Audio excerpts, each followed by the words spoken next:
Assalamualaikum warahmatullahi wabarakatuh. Anak-anak kelas 8 bertemu lagi dengan Bu Ririn di mata pelajaran ilmu pengetahuan alam. Pada kesempatan kali ini kita akan bersama-sama belajar tentang gerak dan gaya. Apakah itu gerak? Gerak adalah perpindahan suatu benda dari satu posisi ke posisi yang lain. Dan karena itu gerak ini harus memiliki titik acuan, yaitu titik awal objek tersebut. Nah, gerak sendiri bisa dibedakan menjadi dua, yaitu gerak lurus beraturan atau disebut dengan GLB dan gerak lurus berubah beraturan atau GLBB. Gerak lurus beraturan adalah gerak suatu benda pada garis lurus dengan kecepatan yang tetap atau konstan. Misalnya, gerak sebuah mobil yang melaju di jalan tol dengan kecepatan yang tetap. Rumus dari GLB adalah S sama dengan V kali T. S merupakan jarak dengan satuannya meter, sedangkan V adalah kecepatan dengan satuan meter per sekon, dan T adalah waktu dengan satuannya sekon. Dari rumus tersebut kita jadi tahu jika faktor yang mempengaruhi GLB hanya kecepatan dan waktu. Untuk mempermudah pemahaman kalian, silahkan diperhatikan contoh soal GLB yang ada di dalam video ini. Sebuah mobil melaju di lintasan lurus dengan kecepatan 200 km/jam. Berapakah jarak yang ditempuh mobil tersebut jika waktu tempuhnya adalah 120 menit? Karena kecepatan mobil dan waktu tempuhnya sudah diketahui, maka untuk mencari jarak kita tinggal memasukkan angkanya ke dalam rumus, yaitu V sama dengan 200 km/jam dan T-nya adalah 120 menit. Ini harus kita jadikan jam dulu karena kecepatannya kilometer per jam. 120 menit itu sama dengan 2 jam, artinya 200 km per jam dikali 2 jam sama dengan 400 km per jam. Jadi jarak yang ditempuh mobil tersebut dalam waktu 120 menit dengan kecepatan 200 km per jam adalah 400 km. Mudah bukan? Gerak lurus berubah beraturan atau GLBB adalah gerak lurus sebuah benda yang memiliki kecepatan yang berubah secara beraturan. GLBB ini terjadi karena adanya percepatan atau perlambatan yang besarnya tetap.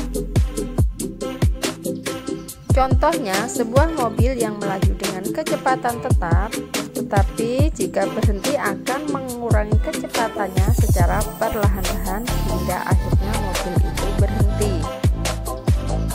Rumus GLBB. Apa bedanya rumus GLB dengan rumus GLBB? Perbedaannya adalah di rumus GLBB terdapat variabel A yang artinya adalah adanya percepatan. Pada dasarnya, perbedaan antara GLB dan GLBB adalah kecepatannya, di mana pada GLB kecepatan benda tetap atau tidak berubah. Itu artinya percepatannya sama dengan 0. Sedangkan kecepatan benda di GLBB selalu berubah, tetapi dalam keadaan teratur sehingga menimbulkan percepatan. Contoh soal GLBB. Sebuah benda bergerak dengan percepatan 5 meter per sekon pangkat 2 dari keadaan diam. Berapakah jarak dan kecepatan yang ditempuh benda tersebut setelah 10 detik berturut-turut? Diketahui F0 atau kecepatan mula-mula adalah 0, kemudian A atau percepatan sama dengan 5 m per s pangkat 2, waktunya atau T sama dengan 10 sekon. Karena benda tersebut bergerak dengan percepatan tetap, maka Vt sama dengan V0 ditambah At. Masukkan angkanya. VT sama dengan 0 ditambah 5 M per S pangkat 2 dikali 10 sekon. Jadi VT sama dengan 50 M per S. Untuk mencari jarak yang ditempuh benda tersebut, kita menggunakan rumus S sama dengan V0 kali T ditambah setengah A T pangkat 2. V0 ini adalah kecepatan mula-mula. Jadi kita masukkan dulu angkanya. S sama dengan 0 dikali 10 sekon ditambah setengah kali 5 M per S pangkat 2 dikali 10 sekon pangkat 2. S sama dengan 0 ditambah setengah kali 5 M per S pangkat 2 dikali 100 sekon. S sama dengan 250 meter. Jadi jarak yang ditempuh benda tersebut adalah 250 meter dengan kecepatan 50 meter M per S. Sekarang, apa sih perbedaan antara kecepatan dengan percepatan? Kecepatan adalah jarak yang ditempuh oleh suatu benda dalam suatu waktu. Sedangkan percepatan adalah perubahan kecepatan pada suatu waktu tertentu. Sehingga bisa dikatakan jika kecepatan itu merupakan berapa cepat sebuah benda bergerak atau berapa cepat posisi benda itu berubah. Sedangkan percepatan adalah berapa cepat kecepatan dari sebuah benda itu berubah. Apakah gaya itu? Gaya adalah tarikan atau dorongan yang dapat mempengaruhi keadaan suatu benda. Gaya ini dapat menimbulkan perubahan gerak atau perubahan kecepatan. Contohnya, meja yang didorong dapat bergerak karena mendapatkan gaya dorong. Gaya dapat mempengaruhi keadaan suatu benda, antara lain bisa menyebabkan benda tersebut, satu, benda diam bisa menjadi bergerak. Contohnya, saat kita mendorong mobil yang mogok, mendorong meja, tarik tambang, dan lain-lain. Yang kedua, benda bergerak bisa menjadi diam. Contohnya, saat kita naik sepeda dan kita mengerem sepeda, yang pada akhirnya sepeda tersebut akan menjadi lambat dan berhenti. Itu artinya gaya ini dapat menyebabkan benda bergerak menjadi diam. Yang ketiga, perubahan bentuk benda. Contohnya adalah jika kita menginjak kaleng minuman yang kosong, maka kaleng tersebut akan penyok. Nah, ini terjadi karena gaya yang diberikan pada kaleng melebihi kekuatan bahan kaleng tersebut. Makanya kalengnya penyok. Keempat adalah perubahan arah gerak benda. Contohnya adalah pada saat kita bermain bola, di mana bola akan menuju ke arah yang kita tendangkan atau kita pukulkan. Nah, ini terjadi karena adanya gaya yang diberikan kepada bola. Nah, ketika kita bicara tentang perubahan arah benda akibat adanya gaya, maka kita juga akan membahas tentang resultan gaya. Apakah resultan gaya itu? Resultan gaya adalah besaran vektor, di mana dari keseluruhan gaya yang diberikan pada sebuah benda bisa diganti oleh sebuah gaya yang disebut dengan resultan gaya. Jika ada dua gaya atau lebih yang bekerja dengan arah yang sama, maka mereka akan saling menguatkan. Tetapi sebaliknya, jika ada dua gaya atau lebih yang bekerja dengan arah berlawanan, maka akan saling melemahkan. Artinya, jika ada dua gaya atau lebih arahnya sama, maka gaya-gaya tersebut bisa dijumlahkan. Resultan gaya ditulis dengan R besar, sedangkan gaya ditulis dengan huruf F besar.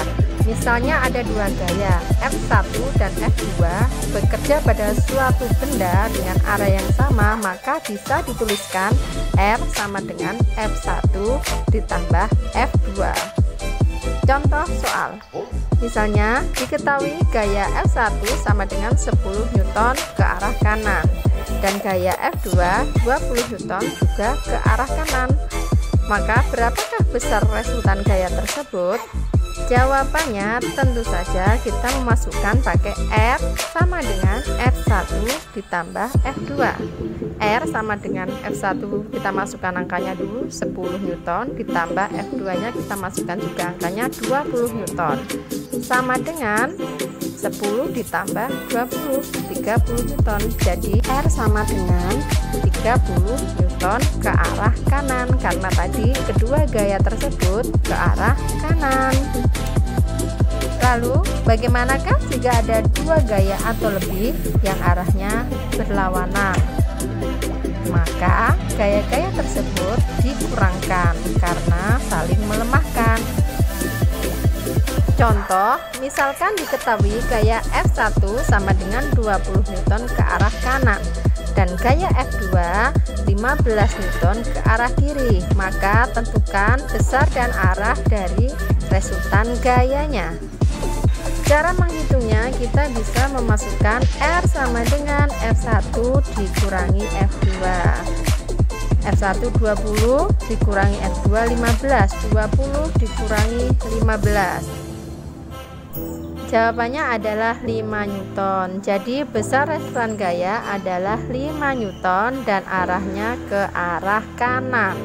Kenapa ke arah kanan? Karena tadi gayanya yang lebih besar adalah gaya F1 20 Newton ke arah kanan. 20 kurangi 15 sama dengan 5 dan artinya ke arah kanan. Dan bagaimana jika ada dua buah gaya yang saling tegak lurus? Maka untuk memperoleh resultan gayanya kita bisa menggunakan rumus Pythagoras.